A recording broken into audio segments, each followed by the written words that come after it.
ஆடி அஸ்தம் பெருமாளுடைய திருநட்சத்திரம். ஆடி அஸ்தத்தில் தான் ஒரு அவதார மகோத்சவம், அதுவும் சிறப்பாக இருக்கும். பூரத்துக்கு 2 நாள் கழிச்சு அந்த உற்சவம் நடக்கும்.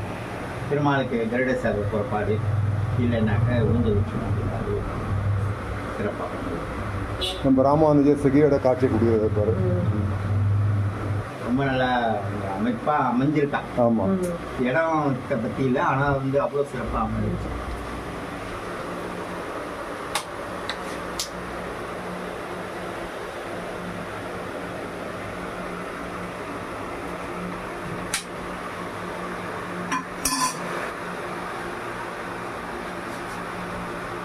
போடுமா இல்லை லைட் போதும்.